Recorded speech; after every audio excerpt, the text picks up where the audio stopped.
네, 오늘은 창세기 3장 말씀을 통하여서 지금 선택은 옳은가라는 제목으로 여러분과 같이 말씀을 나누고자 합니다. 어린 시절 목사가 꾸민 아이가 있었습니다. 목사가 되고 싶은 마음에 때로는 의자 위에 올라가서 목사님의 그 설교를 흉내내기도 했고요.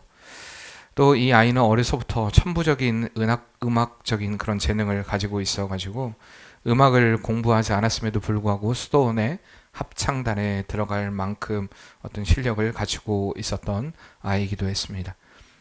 때로는 음악 감상을 하는 일에도 굉장히 음악을 또 깊이 있게 또 즐겨 듣는 그 아이였기 때문에 한 번은 이 바그너의 오페라 공연인 로렌 그린이라는 오페라를 그가 10번을 들었다고 합니다. 로렌 그린이라는 오페라를 10번을 들었다고 하니까 여러분 별도 실감이 안 나시겠지만 이 로렌 그린은 오페라는요, 우리나라에서 그 공연을 했을 때 그 러닝 타임이 4시간 40분이었습니다.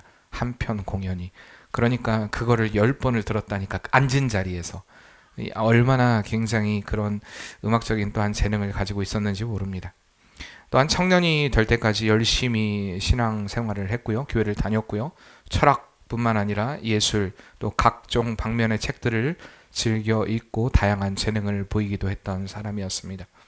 어느덧 그가 성장을 하고 이제 군대를 가게 되었는데 군대에 있을 때는 이 참호에 은폐하려고 만들어 둔 곳에 보초를 쓰고 있을 때 작은 강아지 한 마리가 들어오게 됩니다. 그래서 그 작은 강아지에게 먹을 것을 주고 그 아이를 사랑하면서 이렇게 항상 놀러 오니까 그렇게 했는데 어느 날 그 강아지를 어느 누군가 훔쳐가 버리자 슬픔에 잠겨서 며칠 동안을 제정신이 아닌 상태로 보내기로 했을 만큼 사랑이 깊은 사람이기도 했습니다. 또 정이 너무 많아가지고요. 그 쥐떼들이 굶주린 쥐떼들 쥐떼들이 먹이를 찾아 그렇게 돌아다니는 것을 보고 자신의 빵 쪼가리를 나눠주면서 이 쥐떼들에게 주기도 했고요. 또는 집안이 어렵고 환경이 어려운 사람들의 풍요로운 삶을 살지 못하는 사람들을 아끼기도 했던 그런 사람이었습니다. 실질적으로 그 어려운 사람들에게 달걀을 받게 되자 너무 감사해서 눈물을 흘리기도 하고요. 아이가 의자에 부딪혀가지고 울자 자기도 그 의자에 부딪히고 의자 같이 울어주면서 그 의자를 때리기도 할 만큼 어쨌든 아이들을 향한 그 사랑도 굉장히 컸던 아이였습니다. 34살이 되었을 때는요, 어머니를 향한 사랑의 노래를 훌륭한 시를 써서 사람들에게 어머니를 사랑할 것에 대해서 권할 만큼 또한 그 부모에 대한 어머니에 대한 사랑이 깊은 사람이기도 했습니다. 자, 이 사람이 누구일까요? 혹시 여러분 아십니까? 굉장히 어떤 선인 중에 한 사람으로 기억될 만한 사람이라고 생각될 만한 그의 과거의 행보를 보면 그렇지 않습니까? 근데 이 사람의 이름이요, 우리가 잘 알고 있는 사람입니다. 바로 아돌프 히틀러입니다. 이게 바로 히틀러입니다. 지구 역사상 가장 잔악하고 사람을 많이 죽였던 가장 악한 악마라고 불리는 이러한 사람, 그 히틀러의 젊었을 때의 모습은요, 누구보다도 착하고 선하고 배려심이 많은 그러한 사람이라 여겨졌다는 것입니다. 그런데 그는 이 지구상에서 악마라 불릴 만큼 가장 악한 일을 행했던, 특히 유태인들을 학살했던 그러한 잔인한 사람이었습니다. 그런데 놀라운 것은 이러한 양면성, 우리 인간 안에 이러한 양면성은 히틀러뿐만 아니라 누구에게나 있다라는 사실입니다. 어느 선택에 따라 우리는 악인의 길에, 때로는 선의 길에, 의의 길에 설 수 있다라는 사실을 우리는 기억해야 한다는 것입니다. 그래서 우리의 삶 가운데 올바른 선택, 바른 선택을 하는 것은 무엇보다도 중요한 일입니다. 지금까지 살아오면서 우리는 수많은 선택들을 하고 살았고요. 만약에 여러분들에게 지금까지 여러분들이 선택했던 그 선택에 대해서 후회하십니까? 라고 물어본다면 많은 사람들이 네, 그렇습니다 라고 이야기할 만한 후회스러운 일들이 많을 것입니다. 여러 가지가 있겠죠. 여러 가지에 대한 후회. 혹시 집에 가서 또 물어보지 마세요. 당신 나랑 결혼한 거 후회? 이런 건 물어보지 마시고요. 그런 후회 말고 우리 인생에서 선택에 대한 후회가 굉장히 많다는 것입니다. 후회가 없다라고 말하는 것보다도 어쩌면 후회가 더 많다라고 이야기하는 것들이 더 많을 수 있습니다. 그러나 우리의 삶 가운데 후회가 많다, 후회가 없다보다도 더 중요한 것은 그 선택이 옳은 선택이었느냐, 과연 그 선택이 바른 선택이었느냐, 우리가 이 질문 앞에서 바로 대답할 수 있어야 됩니다. 인생을 살아가면서요, 후회가 없는 선택은 없어요. 그러나 우리의 삶 가운데 그 선택이 바른 선택이었는가, 옳은 선택이었는가라는 물음 앞에서는요, 우리가 대답할 수 있어야 합니다. 네, 그렇습니다. 내가 조금 후회스럽지만 그 선택은 옳은 선택이었습니다. 그 선택은 바른 선택이었습니다. 여러분들에게 묻고 싶습니다. 여러분들의 선택은 옳았습니까? 다시 좀 물어보겠습니다. 우리가 크리스찬으로서, 그리스도인으로서 여러분들이 주님 앞에 옳은 선택의 삶을 하며 살아오셨습니까? 어쩌면 이런 질문 앞에 자유롭지 못한 분들도 계실 수도 모릅니다. 마음이 불편할 수도 있을 수도 있습니다. 그럼에도 불구하고 여러분들이 그동안에 수많은 옳지 않은 선택들을 했음에도 불구하고 여러분들은 지금 주님 앞에 옳은 편을 선택한 줄 믿습니다. 왜요? 주님을 예배하러 나왔기 때문입니다. 우리의 삶 가운데 가장 옳은 선택은 주님을 예배하기로 결정하는 선택인 줄 믿습니다. 여러분들이 인생의 어떤 영역에서 때로는 우리가 인간적인 관점과 생각을 가지고 이것이 옳았냐 옳지 않았느냐 왈가왈부할 수 있는 문제들은 많이 있습니다. 그러나 우리가 주님 앞에서 옳았다라고 인정할 만한 이러한 선택을 한 자, 특히 하나님을 향한 예배 가운데 우리가 넘어지지 않고 쓰러지지 않고 주님 앞에 나왔다라는 것은 하나님이 기뻐하시는 가장 옳은 편의 선택이라는 사실입니다. 오늘 말씀은요, 우리의 삶의 선택을 다시 한번 선택의 중요성을 일깨워주는 말씀입니다. 오늘 말씀의 그 선택이라는 것은요, 이 말씀에서 나타난 선택은 단순히 우리의 삶 가운데 성공이냐 실패냐를 결정짓는 선택이 아니었습니다. 그 선택은 바로 우리의 삶의 죽음이냐 삶이냐를 선택하는 삶과 죽음을 가르는 선택이었다는 것입니다. 오늘 우리는 이 본문의 말씀을 통해서 우리의 삶의 선택이 얼마나 중요한가, 특히 우리가 말씀 앞에서의 선택이 얼마나 중요한가, 또한 어떠한 믿음의 선택들, 믿음의 자세들을 우리가 삶 가운데 취해야 하는가를 말씀을 통해 우리가 살펴보고자 합니다. 먼저 우리가 첫 번째로 믿음의 편을 선택하기 위해 우리가 먼저 기억해야 될 것을, 우리의 선택이 옳다라고 인정받기 위해서 기억해야 하는 것은요, 우리의 삶 가운데 그 옳은 선택을 하기 위한 그 과정까지의 우리의 삶 가운데 유혹이 있다라는 사실입니다. 그런데 그 유혹은요, 가까이에 있습니다.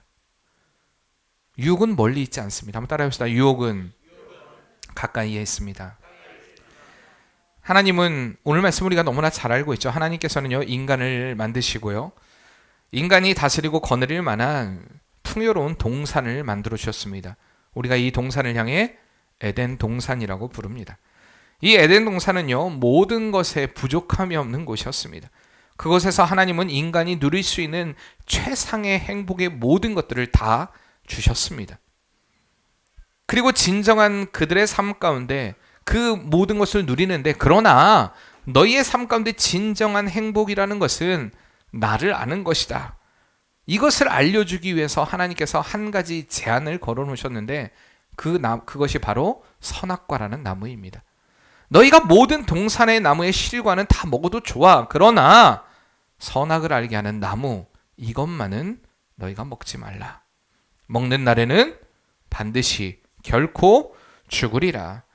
2장 17절 말씀이죠. 선악을 알게 하는 나무의 열매는 먹지 말라. 내가 먹는 날에는 반드시 죽으리라. 이게 하나님의 명령이었습니다. 너무나 잘하는 말씀이에요. 그리고 그 정하신 법은요, 모두에게 너희는 자유를 누리지만 선악을 알게 하는 나무를 먹지 말라라는 것을 통해서 하나님은 너희의 삶의 주인은 나다라는 것을 알려주기를 원하셨습니다. 그리고 너희의 삶의 진정한 자유와 행복은 온전히 나에게 복종하는 삶이 되어야 한다. 하나님 안에서만 너희가 자유할 수 있고 하나님 안에서만 너희가 온전한 삶을 누릴 수 있다는 것을 가르쳐 주신 것입니다. 그리고 실질적으로 인간은 그 가운데 하나님의 명령대로 행복한 삶을 살았습니다. 그렇게 행복할 것만 같았던 그들의 삶의 유혹의 그림자가 다가오고, 그 바로 내용이 바로 오늘 본문의 3장의 말씀입니다. 우리가 3장 한번 1절 말씀 한번 같이 읽어보도록 하겠습니다. 그런데 뱀은 여호와 하나님이 지으신 들짐승 중에 가장 간교하니라. 뱀이 여자에게 물어 이르되 하나님이 참으로 너희에게 동산 모든 나무의 열매를 먹지 말라 하시더냐. 아멘. 우리가 잘 아는 이 말씀, 이 창세기 1장에서는요 하나님의 천지 창조의 사역이 나옵니다. 한번 1장을 여러분 펴보실래요? 1장에 보면은 하나님께서 천지를 창조하십니다. 이렇게 천지를 다 창조하시고 2장 3절에 보면 하나님이 그 일곱째 날을 복되게 하사 거룩하게 하셨으니 이는 하나님이 그 창조하시며 만드시던 모든 일을 마치시고 그날에 안식하였습니다 라고 말씀하십니다. 그리고 2장 4절부터 조금 바뀌어요. 뭐가 바뀌어요? 1장에부터 2장 3절까지 말씀과 2장 4절의 말씀에 바뀌는 것이 뭔지 여러분 혹시 발견하셨습니까? 바뀌어요. 무언가 바뀝니다. 우리가 그동안에 제가 이 본문을 선택하면서 우리가 너무나 잘 아는 말씀이에요. 그런데 저도 역시 이 말씀을 준비하면서 다시 한번 잊어버렸던 걸 생각하게 됐습니다. 분명히 바뀌어요. 뭐가 바뀝니까? 발견하셨습니까? 뭐가 바뀌죠? 뭘까요? 되게 쉬워요. 어려운 질문은 아닙니다. 자, 앞에 보시면 됩니다. 여러분들이 말씀을 읽을 때 왜 우리가 하나님의 말씀을 깊이 있게 읽어야 되느냐? 뭐 몇 도 그랬다, 몇 도 그랬다. 그거보다 더 중요한 게 하나님의 말씀을 좀 깊이 있게 읽어야 돼요. 이게 굉장히 중요한 부분입니다. 자, 뭐가 바뀌냐? 한 번만 딱 보면 알 수 있습니다. 뭐가 바뀌냐? 하나님의 이름이 바뀌었어요. 자, 1장의 말씀에 보면요. 하나님이 태초에 하나님이 천지를 창조하시니라 라고 말씀하시고 하나님이 어떤 일을 하셨다. 하나님이 어떻게 하셨다. 하나님이 어떻게 하셨다 라고 했는데 갑자기 2장 4절부터는요. 하나님 앞에 다른 이름이 또 붙습니다. 그렇죠. 여호와 하나님이라는 말이 붙습니다. 여호와 하나님. 이게 바뀌었어요. 참 별거 아닌 것 같죠, 여러분? 이게 바뀐 게. 그리고 오늘 본문에도 보면 1장 말씀에 그런데 뱀은 여호와 하나님이 지으신 들짐승 중에 가장 간교하다라고 여호와 하나님이라고 이야기하고 있습니다. 그런데도 불구하고 뱀은요 하나님의 이름을 여호와 하나님이라고 부르지 않습니다. 뭐라고 부릅니까? 하나님이 참으로 너희에게 동산 나무의 열매를 먹지 말라 하시더냐라고 묻습니다. 여호와라는 이름을 빼버려요. 하나님이 먹지 말라고 하느냐? 하나님이라고만 칭합니다. 그런데 이에 대한 하와의 반응을 보면 3절 말씀에 동산 중앙에 있는 나무의 열매는 하나님의 말씀에 너희는 먹지도 말고 만지도 말라. 하와 역시도 마찬가지로 여호와 하나님이라고 명하지 않습니다. 그냥 단순히 하나님이라고 이야기합니다. 여러분 이것이 사단의 계략이었다라는 것을 혹시 아셨습니까? 왜냐하면요. 여기서 하나님이라고 번역된 말은 엘로힘이라는 말입니다. 이 엘로힘이라는 말은요. 천지를 창조하신 전능하시고 권세가 많으신 우리가 보통 전능자를 일컬을 때 엘로힘이라는 표현을 씁니다. 그리고 그 여호와라는 표현은요. 이스라엘 백성들에게 특히 많이 사용되었던 언어이기도 합니다. 이 구약에서 여호와라는 말이 많이 사용되었어요. 여호와는요. 언약을 세우시고 그 언약을 성실하게 이루어 나가시는 하나님을 강조할 때 여호와 하나님이라는 용어를 사용한다는 것입니다.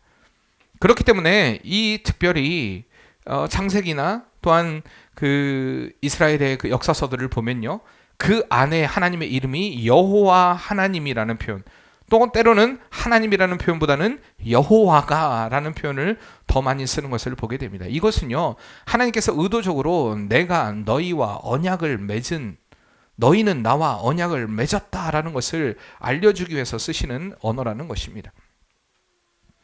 그렇기 때문에 하나님은요. 여호와 하나님이라는 표현을 쓴 건 천지를 창조하셨으며 만물을 지으신 분이신 하나님이신 동시에 인간과 더불어 복과 죽음의 결과를 낳게 하는 선악과 언약을 맺으신 여호와 하나님이다 라는 것을 그들에게 일러주시는 것, 그렇게 의도적으로 그렇기 때문에 여호와 하나님으로 그들에게 다가온 것입니다.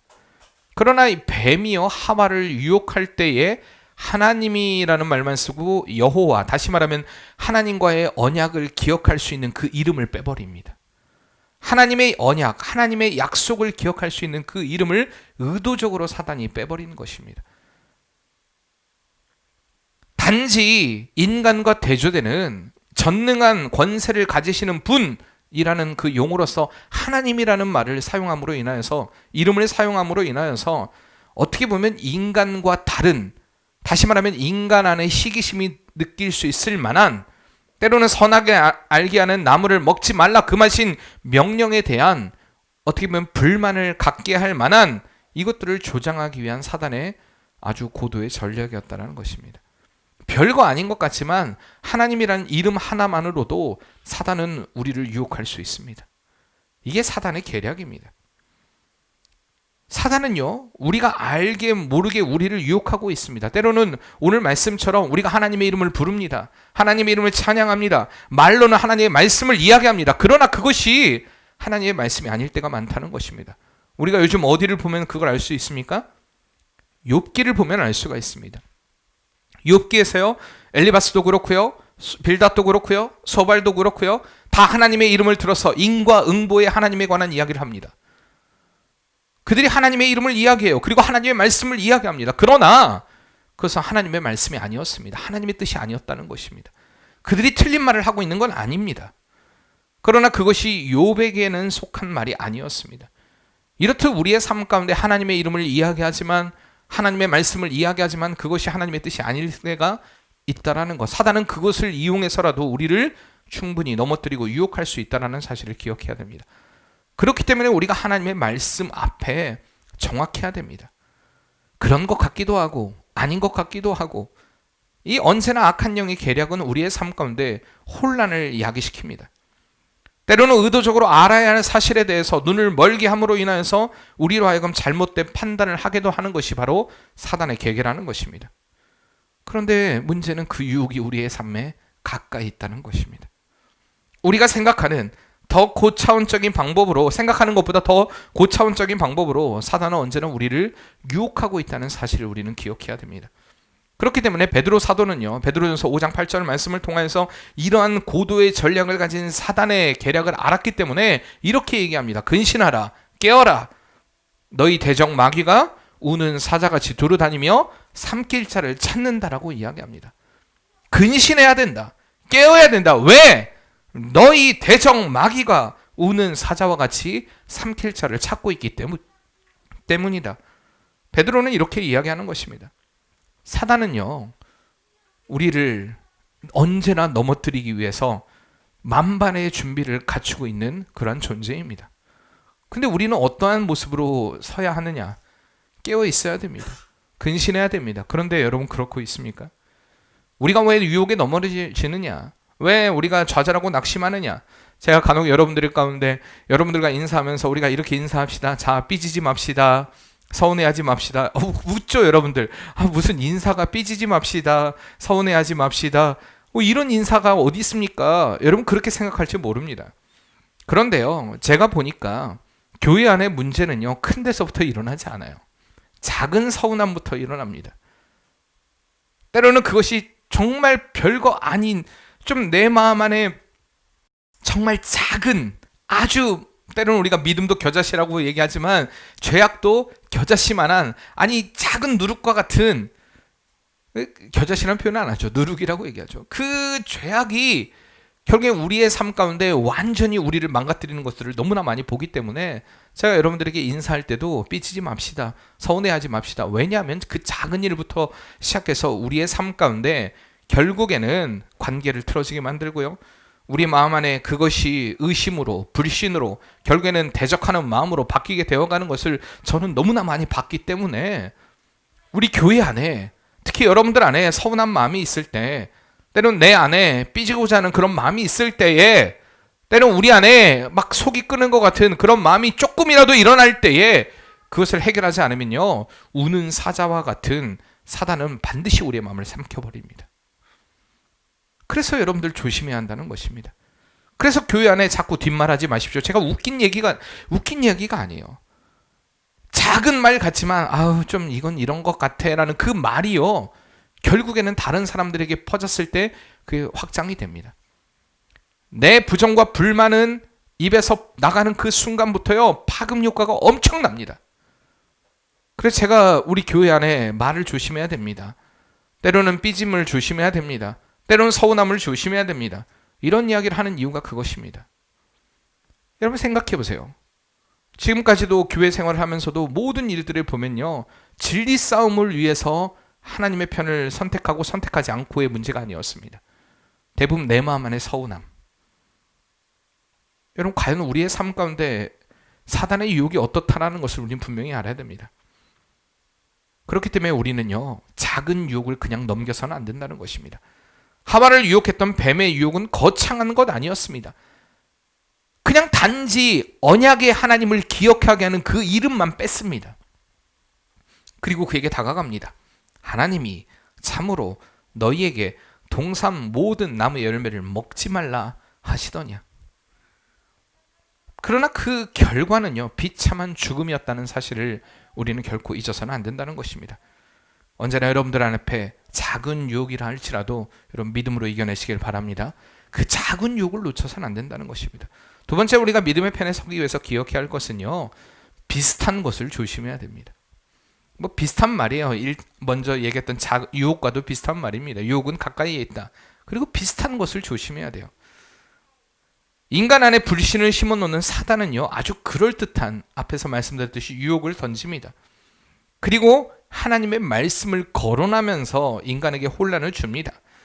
뱀이 물었던 말은요. 하나님이 참으로 너희에게 동산 모든 나무의 열매를 먹지 말라고 하더냐. 이 질문은요. 2장 16절 말씀에 한번 같이 읽어보겠습니다. 여호와 하나님이 그 사람에게 명하여 이르시되 동산 각종 나무의 열매는 내가 임의로 먹되라고 이야기합니다. 여기 보면 1절에 동산 모든 나무의 열매를 먹지 말라 하시더냐. 그런데 하나님께서는요 분명히 2장 16절 말씀을 통해 각종 나무의 열매를 먹으라는 명령을 하셨습니다. 근데 사단은요 의도적으로 하나님이 하신 말씀 그 단어 그걸 사용합니다. 그게 바로 우리 성경에는 자세히 나타나 있지 않지만 여기 모든이라는 말이에요. 콜이라는 말입니다. 히브리어로 콜이라는 말을 의도적으로 사용해 하나님이 하신 말씀이에요. 그 말씀을 인용합니다. 자신도. 그리고 하와로 하여금 혼란을 일으키게 만드는 것입니다. 야 정말 모든 열매를 먹지 말라고 했어? 각종 열매를 먹지 말라고 하셨어? 네, 유혹을 합니다. 하나님은요 분명히 단지 선악과만 먹지 말라고 얘기했는데 사단은요 야 하나님이 선악과를 먹지 말라고 하셨어? 라고 물어보지 않습니다. 그렇죠? 모든 나무의 실과를 먹지 말라 하더냐? 일부러 이렇게 의도적으로 사용하는 것입니다.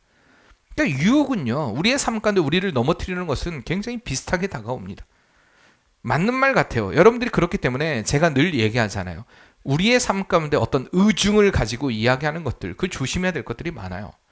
순수함이 없는 어떤 의도를 가지고 질문하는 것들, 의도를 가지는 것들, 그게 다른 사람을 넘어뜨리는 의도라면요 여러분 옳은 길 아닙니다. 사단은요 일부러 넘어뜨리기 위해서 모든 나무의 실과를 먹지 못하도록 하신 것처럼 질문을 던지는 것입니다. 야 선악과만 먹지 말라고 하시더냐? 라고 질문하지 않아요. 분명히 사단은 알고 있었습니다. 뱀은 알고 있었어요. 그럼에도 불구하고 모든 나무의 실과를 먹지 말라고 하더냐라는 말을 씀으로 인하여서 혼란을 야기시키는, 그래서 하나님의 말씀으로부터 멀어지게 만들려는 이런 술수를 쓰고 있는 것입니다. 이렇듯 우리의 삶의 유혹은요 비슷하게 다가온다는 것입니다. 이단들이 우리에게 다가올 때요 성경이 아닌 것을 가지고 이야기하지 않습니다. 다른 이야기하는 것처럼 보이지 않습니다. 비슷하던데요. 여러분들 대부분 그래요. 우리 교회 안에서도 우리 교회를 힘들게 했던 그 모든 이들의 말에 대해서 별반 다르지 않던데요. 예, 원래 그렇게 보여요. 다르지 않은 것처럼 보입니다. 비슷한 것처럼 보입니다. 틀리다라는 느낌을 받지 못할 정도로 정교하다는 것입니다. 그런데 문제는요 이때 신앙에 확신이 없는 사람들 흔들립니다. 그리고 그 열매는요 굉장히 파급적이라는 것입니다.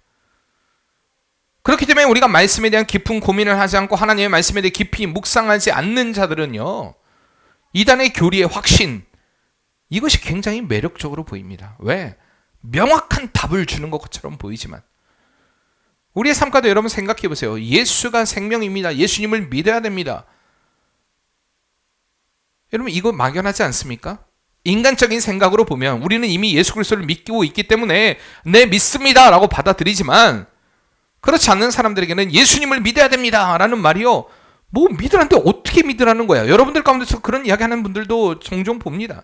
뭐 어떻게 믿어야 된다는 거야. 도대체 신앙생활을 어떻게 해야 된다는 이야기야. 뭘 해야 된다는 얘기지?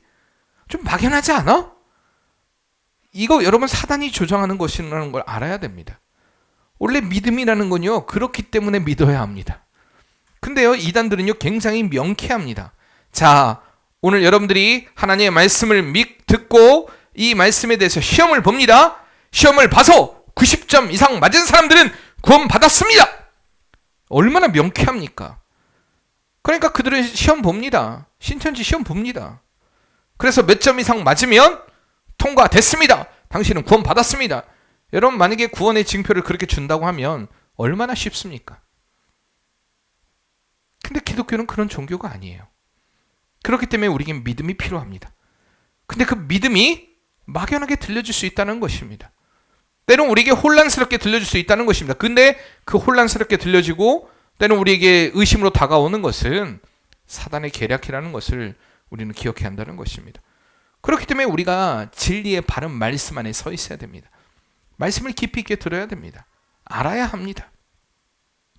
오늘 말씀도 우리가 잘 아는 말씀이지만 여러분 모르셨잖아요. 그렇죠?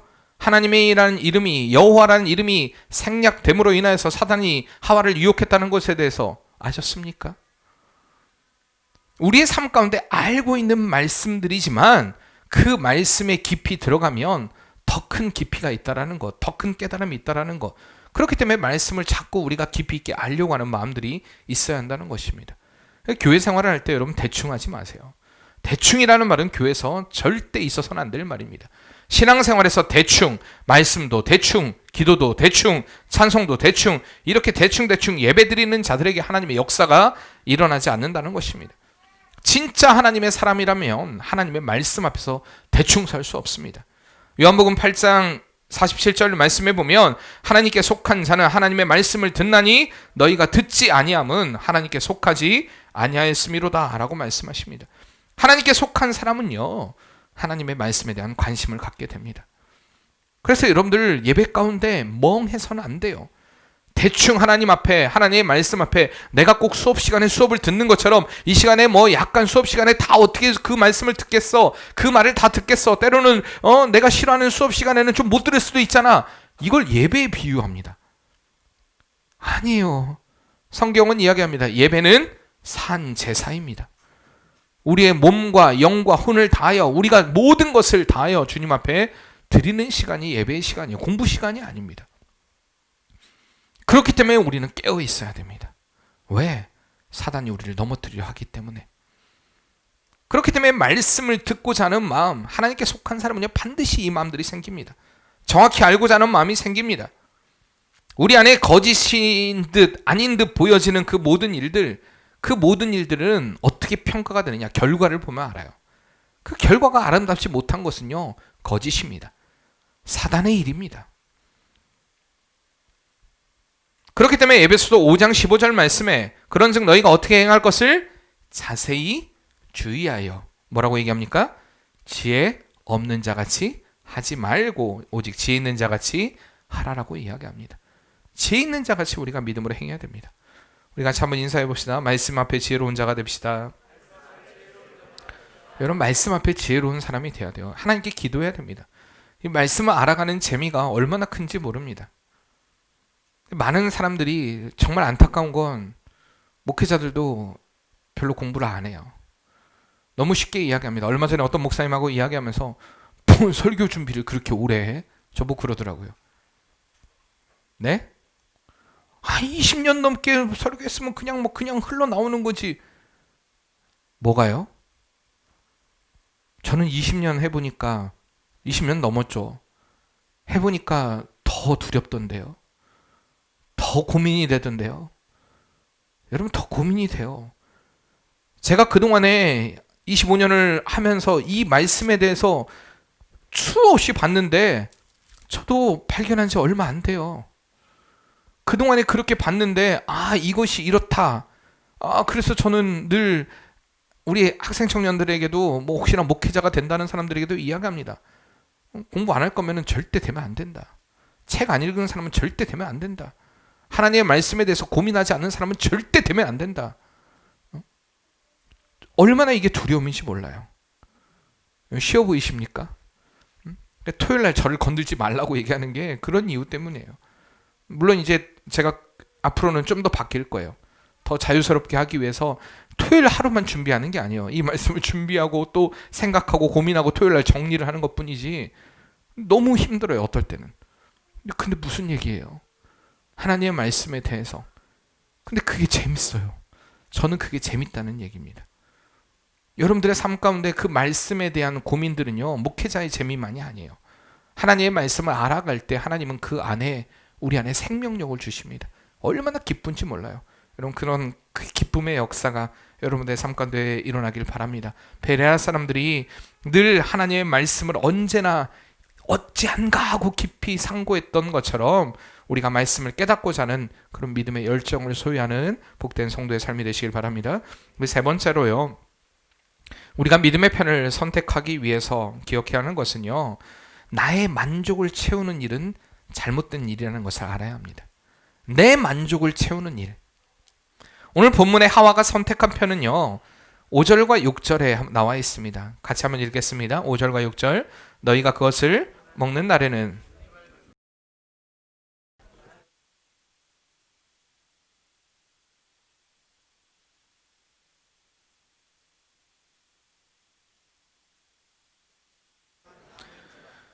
여자가 그 열매를 따먹고 자기와 함께 있는 남편에게도 주매 그도 먹은지라. 아멘. 여기 보세요. 하와가 선택한 편이 어느 편이었습니까? 하나님과 같이 되는 편이었습니다. 금요일도 질문을 드렸습니다. 하와가 그동안에 에덴 동산을 살면서 선악과를 봤을까요? 안 봤을까요? 선악과는 악한 나무가 아닙니다. 악의 뿌리가 아니에요. 하나님을 기억하게 하기 위한 하나님의 언약의 상징이었습니다. 하와는요, 그 선악과를 봤습니다. 여러 정황에서 봤다라고 봐야 돼요. 계속해서 봤어요. 왜 하나님 보지 말라는 얘기는 안 하셨어요. 그렇죠? 어디 하나님께서 하와가 한 말이지 먹지도 말고 만지도 말라, 이것은 하와가 한 말이지 하나님은요 그거를 먹지 말라고 하셨지 보지 말라는 말씀 안 하셨어요. 보면서 저는 왜 봤다라고 생각을 하냐면 보면서 하나님의 언약을 기억했을 거예요. 하나님의 말씀을 기억했을 것입니다. 하루에도 몇 번씩 보면서 그렇구나, 하나님이 우리와 함께 하시는구나라는 늘 생각들을 하고 살았던 나무가 바로 선악과였습니다.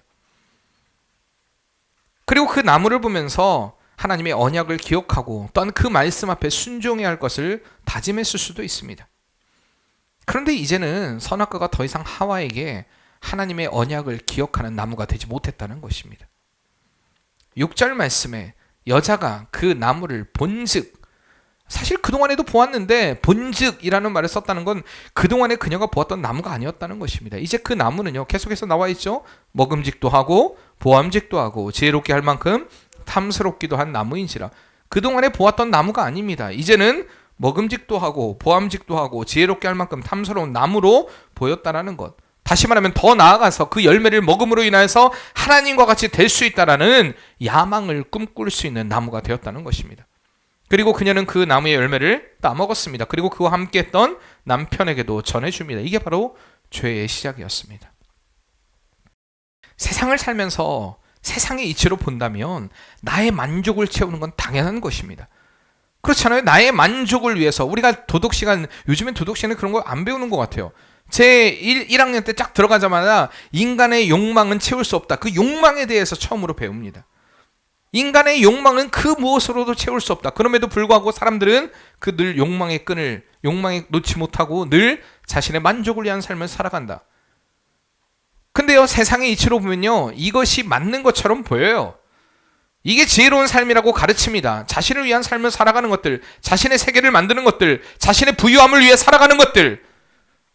그러나 하나님께서는요, 우리를 만드실 때 처음 목적이 나 자신을 위해 살라라고 만들지 않으셨다는 것입니다. 하나님은요, 우리가 하나님을 위해 살도록 만들어 주셨습니다.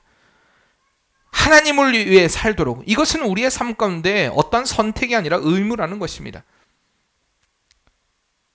어떤 사람들은 나는 믿을 수 없어요. 왜 내가 나를 위한 삶을 살지 않고 하나님을 위한 삶을 살아야 됩니까? 왜 이것이 우리의 삶의 목적입니까? 라는 의문을 가지고 부정한다 할지라도 창조주의 목적은 변하지 않습니다. 우리는요, 주님을 위해 살도록 창조된 존재입니다. 믿으십니까? 나를 위해 창조된 존재가 아니라는 것입니다. 누구를 위해요? 주님을 위해, 하나님을 위해, 하나님의 영광을 위해 우리는 창조된 존재입니다. 우리는 창조주 하나님을 위해 살아갈 수 있는 살아가는 존재입니다. 여러분 진짜 확신을 가지셔야 돼요. 내 삶의 만족은 내가 아니라 주님입니다. 나를 위한 삶, 나의 만족을 위한 삶. 저는 여러분들에게 묻고 싶습니다. 지금 여러분 노력하는 것이 누구를 위한 일입니까? 여러분 지금 내가 힘쓰고 애쓰는 것이 과연 누구를 위한 일입니까? 여러분 그 자리에서 하나님을 높이시는 은혜가 있길 바랍니다. 주님을 위해 발버둥 치는 은혜가 있어야 한다는 것입니다. 노력하지 말라는 얘기 아닙니다. 우린 공부해야 됩니다. 열심히 공부해야 돼요. 열심히 일해야 돼요. 열심히 건강을 유지해야 돼요. 건강도 하나님을 위해서 우리 건강해야 됩니다. 내가 배우고 노력하는 그 모든 일의 결국은요, 하나님의 영광을 위한 일이 되지 않는다면 우리의 일생은 공허할 수밖에 없다는 것입니다. 언제나 주님을 위해 헌신하는 삶으로 주님께 영광을 돌리는 삶, 내가 가진 그 모든 것을 가지고 하나님을 위해, 내가 갖는 것도 하나님을 위해, 주는 것도 하나님을 위해, 여러분들의 삶 가운데 그것이 우리의 삶 가운데 결단이 되지 않으면요, 자꾸 내 소유가 많아집니다. 내 것에 대한 욕심이 많아집니다. 저는요, 제가 갖고 있는 그 모든 것들은 정말 하나밖에 없습니다. 그 모든 것들을 통해서 어떻게 하나님을 위해 쓰일까, 그 생각밖에 없어요. 여러분들이 지금 의심스러우면 나중에 보세요. 어떻게 살아가는가, 하나님의 사람이 어떻게 살아야 되는가에 대해서 여러분 그 믿음의 확실한 답을 가지고 살아가는 성도의 삶이 되길 바랍니다. 계속해서요, 마지막으로 네 번째 믿음의 편을 선택하기 위해서는요, 따라해봅시다. 핑계하지 말아야 한다. 죄를 지은 인간의 가장 추잡한 모습이 바로 핑계였습니다. 책임 전가라는 것입니다. 오늘 우리가 본문의 말씀에서 읽진 않았지만 12절 13절에 보면 이 전가에 대한 이야기가 나옵니다. 같이 한번 읽어보겠습니다. 아담이 하와에게 이르되 하나님이 주셔서, 12절 13절입니다. 3장. 하나님이 이르되 하나님이 주셔서 나와 함께 있게 하신 여자 그가 그 나무 열매를 내게 주므로 내가 먹었나이다. 여호와 하나님이 여자에게 이르시되 내가 어찌하여 이렇게 하였느냐. 여자가 이르되 뱀이 나를 꿰므로 내가 먹었나이다 라고 얘기합니다. 여러분 얼마나 추잡스러운 모습입니까? 저는요, 가장 성경에서 요즘 말로 찌질한 남자의 표본은요, 바로 여기라고 생각합니다. 진짜 치사하기 그지없는. 왜요? 분명히 아담은요, 하와에 대해서 고백하기를 뭐라고 얘기합니까? 2장 23절 말씀에 아담이 이르되 이는 내 뼈 중에 뼈요 살 중에 살이라. 이것을 남편에게서 취하였은즉 여자라 부르리라. 하나님이 이렇게 말씀하십니다. 이는 내 뼈 중에 뼈요 살 중에 살이라. 얼마나 생각해보세요. 얼마나 기쁨이었습니까? 그 기쁨의 대상이었는데 그에게 책임을 전가합니다. 뭐라고 얘기하냐면 12절 하나님이 주셔서 나와 함께 하신 여자 그가 그 나무 열매를 내게 주므로 내가 먹었나이다. 하나님이 주셔서 나와 함께한 이 말을 직역을 하면요, 나와 함께하도록 당신이 주셨던 이라는 말이 됩니다. 누구를 원망하는 것입니까? 하나님을 원망하는 것입니다.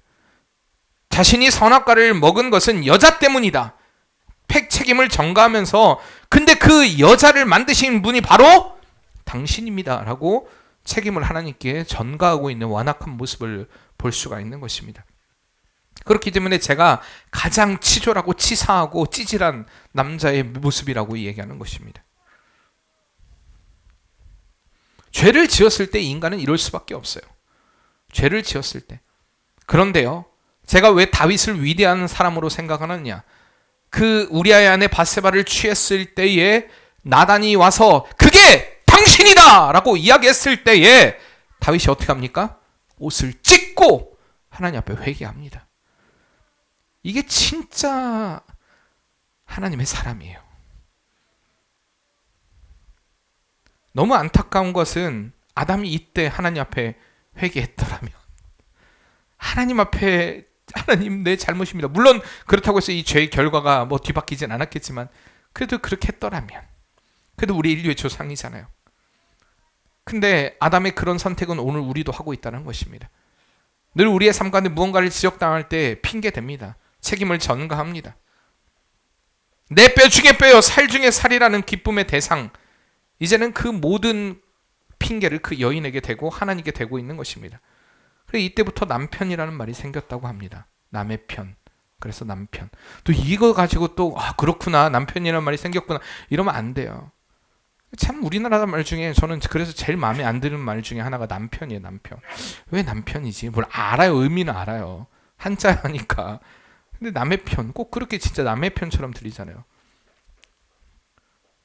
하와 역시 핑계합니다. 13절에 뱀을 핑계합니다. 여러분, 둘의 말은 맞습니다. 맞는 이야기예요. 그렇잖아요. 실제로 하나님이 주셨던, 맞아요, 여자가 유혹한 거 맞습니다. 여자 역시도 뱀이 유혹했다, 맞습니다. 맞는 말을 이야기하고 있어요. 맞는데 옳은 말은 아니에요. 무슨 얘기인지 아시죠? 우리의 삶 가운데 맞는 이야기를 한다라고 이야기합니다. 맞는 말이 옳은 것처럼 착각합니다. 그럼 그렇지 않아요. 맞는 이야기를 하는 것 같지만 그것은 핑계였습니다. 분명히 먹은 것은 본인들의 책임이에요. 잘못입니다. 하나님 먹지 마라, 먹는 날에는 죽으리라 하셨지만 그 말씀에 불신했기 때문에 자신의 결정으로 그 나무의 실과를 먹은 것입니다.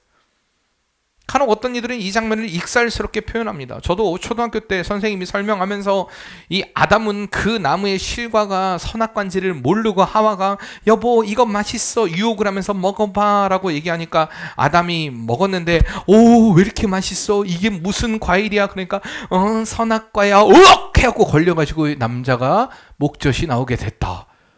그래서 이게 아담 샘플이다. 그래서 저는 영어로 진짜 이게 아담 샘플인 줄 알았어요. 지금 웃기잖아요. 저는 초등학교 때 진짜 선생님이 이렇게 얘기해서 그래서 이게 아담 샘플이래요. 제가 그래갖고 얼마나 진짜 어릴 때도 이게 뭐예요? 영어로 뭐예요? 이건 아담 샘플이다. 제가 이렇게 얘기했다니까요. 목젖이 아담 샘플입니까? 영어로? 아닙니다. 우리가요, 이 사실 참 인류의 가장 크나큰 이 범죄조차도 익살스럽게 만드는 것, 전 어쩌면 이것도 죄악을 너무 가볍게 여기는 상황이 아닌가라는 생각까지도 하게 됐습니다.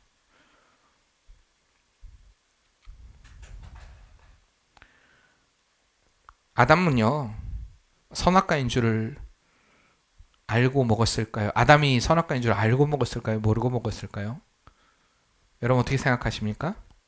알고 먹었을까요? 모르고 먹었을까요? 왜요? 다시 한번 물을게요. 아담이 하와가 뱀을 유혹할 때 아담이 곁에 있었을까요? 없었을까요? 그 뱀이 하와를 유혹합니다. 그런데 그때 아담이 옆에 있었을까요? 없었을까요? 뭐 학자들의 의견은 분분하지만 요즘에 대부분들은요 있었다라고 봅니다. 저도 있었다라고 생각을 합니다. 왜냐하면 6절 말씀에 보면 이렇게 이야기합니다. 여자가 그 나무를 본즉 보험짓다고 먹음짓다고 지혜롭게 하는 건 탐스럽게 하는 나무인지라 여자가 그 나무를 먹고 자기와 함께 있는 남편에게도 주매 그도 먹은지라. 여기 보면 뭐라고 얘기합니까? 함께한이라고 얘기합니다. 임하흐, 함께한. 하와가 선악과를 따먹을 당시에 아담도 그 자리에 있었다라는 것을 충분히 표현할 수 있는, 가능하게 하는 그런 표현입니다. 그리고 여기 계속 보면은요 4절에 뱀이 여자에게 이르되 너희가 결코 죽지 아니하리라. 그리고 5절에 너희가 그것을 먹는 날에는, 그렇죠? 계속 너희라는 2인칭 복수 대명사를 사용하고 있습니다. 뭐 이런 점을 볼 때에 아담이 같이 있었다라고 보는 것이 더 타당하는 것처럼 보입니다. 어쨌든 뭐 같이 있었든 없었든 아담은요 분명히 선악과인 줄 알고 먹었습니다. 죄는 이렇듯 우리로 하여금 핑계하게 한다는 것입니다. 내가 어쩔 수 없었어. 그럴 수밖에 없었어. 아니 그렇게 사랑하는 여자가 나에게 그것을 권해주는데 내가 어떻게 안 먹을 수가 있겠어. 우리의 삶 가운데 꼭 그러려고 그런 것은 아니야. 꼭 나의 의지와 상관없었던 일인 것처럼 우리가 핑계하고 책임을 전가하기도 합니다. 그러나 여러분들, 우리는 죄악 앞에서 핑계하지 말아야 한다는 것입니다. 우리가 지은 죄에 대해서 우리는 정직하게 하나님 앞에 회개함으로 아뢰는 성도가 되어야 할 줄 믿습니다. 이게 바로 옳은 선택이에요. 바른 선택입니다. 사단은 이렇듯 우리의 삶에 언제나 주님의 편이 되지 못하도록 우리를 유혹하고 구분되지 못할 정도로 유사한 방법으로 우리의 삶을 핑계하는 삶이 되도록 만들어가고 있다는 것입니다. 그래서 우리는 언제나 하나님 앞에서 우리의 삶의 행동을 돌아봐야 됩니다. 과연, 한번 따라해봅시다. 과연 이 일이 주님을 위한 일인가? 여러분 생각해 봐야 돼요. 과연 이 일이 주님을 위한 일인가? 과연 이 선택이 주님을 위한 선택인가? 언제나 우리가 말씀을 통해 우리 자신을 살펴봐야 됩니다. 사랑하는 성도님들, 지금 하고 있는 그 일이 주님의 일이라고 확신하십니까? 주님을 위한 일이라고 여러분 확신하고 계십니까? 여러분들이 지금 고민하고 생각하고 노력하고 내가 수많은 시간들을 쏟아붓는 그 일이 하나님의 일이라 여러분 생각하십니까? 내가 이 말을 하고 이 행동을 하고 이 결정하는 일이 과연 주님을 위한 일이다 라고 여러분 확신하며 살아갈 수 있겠습니까? 우리는 언제나 선택을 하며 살게 되어 있습니다. 우리 그 선택 가운데 생각해 봐야 돼요. 이것이 나를 위함인가 주를 위함인가? 이것을 고민하지 않는다면 우리가 주님의 길을 걸어갈 수가 없습니다. 우리의 선택이 옳은 선택이 될 수 없다는 것입니다. 그리고 그 선택의 결과는요, 비참할 수밖에 없습니다. 지금은 우리가 좋은 것 같이 보여요. 지금 내가 이 선택함으로 인해서 내 삶이 더 윤택해지는 것처럼 보입니다. 그러나 그 선택의 결과로 인하여서 나의 마지막이 아니면 나의 후대가 은혜의 선택을 하지 못하는 결과를 낳을 수 있다는 것을 우리들 기억해야 됩니다. 유혹은 언제나 가까이에서 우리에게 달콤한 말을 건넵니다. 언제나 세상의 달콤한 유혹이 우리의 삶을 죄의 길로 이끌어간다는 것입니다. 사랑하는 성도님들, 세상의 유혹이 아닌 여러분 진리의 말씀 안에 민감하시길 바랍니다. 나를 어떻게 보면 내 감정을, 내 마음을 다스리는, 내 마음을 조종하는 그러한 어떤 감성적인 언어들로 인하여서 여러분 흔들리는 삶이 아니라 하나님의 말씀에 의해 움직이는 정말 믿음의 옳은 선택을 하는 그런 복된 성도의 삶이 되시길 바랍니다. 언제나 세상의 삶 가운데 지혜로운 말씀 안에서 우리의 삶의 방향을 발견하는 복된 성도의 삶이 되시길 바랍니다. 우리가 지금 말씀을 기억하며 찬양하겠습니다. 주 말씀 향하여 달려가리라. 힘도 아니 능도 아니 오직 성령으로 주 얼굴 향하여 달려가리라. 오 주의 영광 안에 살게 하소서. 우리 다시 한번 찬양합시다. 주 말씀 향하여, 주 말씀 향하여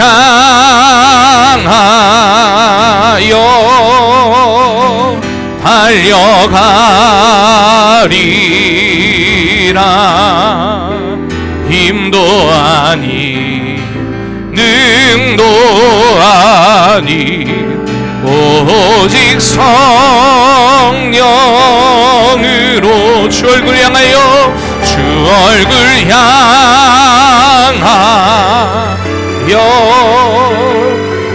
달려가리라.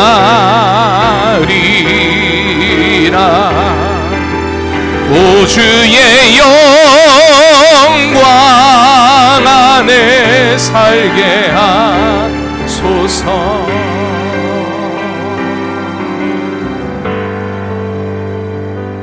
하늘 나는 새도 주 손길 돌보시네. 온 땅에 충만한 주 사랑으로 내 마음을 덮으소서. 주 나를 부르셨네. 주 나를 부르셨네. 주의 영광 위에, 주의 영광 위에 모든 사람 이끄소서. 주의 영광으로 주 말씀 향하여, 주 말씀 향하여 달려가리라.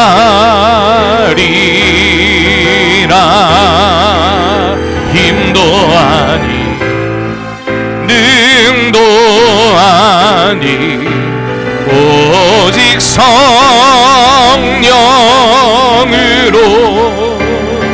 주 얼굴 향하여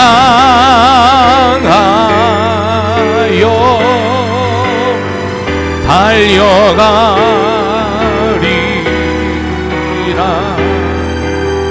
오 주의 영광 안에 살게 하소서. 주 말씀 향하여, 주 말씀 향하여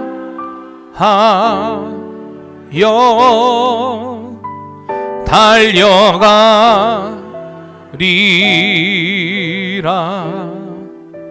힘도 아닌 능도 아닌 오직 성령으로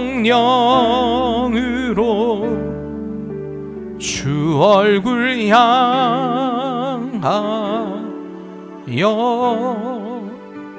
달려가리라.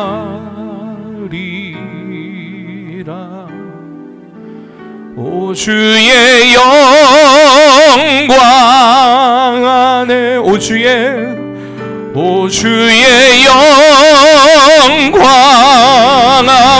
영광 안에, 오 주의 영광 안에 살게 하소서. 우리가 같이 기도할 때 하나님, 우리가 다른 것이 아니 하나님의 말씀의 인도함을 받기를 원합니다. 하나님, 주의 성령의 인도함을 받기를 원합니다. 세상은 우리에게 세상의 가치, 늘 나를 세우는 가치에 대한 이야기들을 합니다. 주님, 내가 아닌 주님의 영광을 위한 삶을 살기를 원합니다. 내 만족을 위한 삶이 아닌 주님의 편을 선택하기를 원합니다. 과연 우리의 삶 가운데 이 선택이 주님을 위한 일인가를 늘 우리가 믿음으로 생각해보고 결단할 수 있는 복된 성도의 삶이 되기를 원합니다. 우리가 말씀을 기억하며 기도하도록 하겠습니다. 사랑의 하나님, 우리가 늘 믿음의 편을 선택하기를 원합니다. 하나님의 편을 선택하기를 원합니다. 하나님이 기뻐하시는 그 은혜의 편을 선택하기를 원합니다. 성령의 아버지 하나님 그 역사 안에 우리 자신을 내어 맡기기를 원합니다. 하나님 아버지 하나님, 우리는 너무나 연약합니다. 너무나 부족합니다.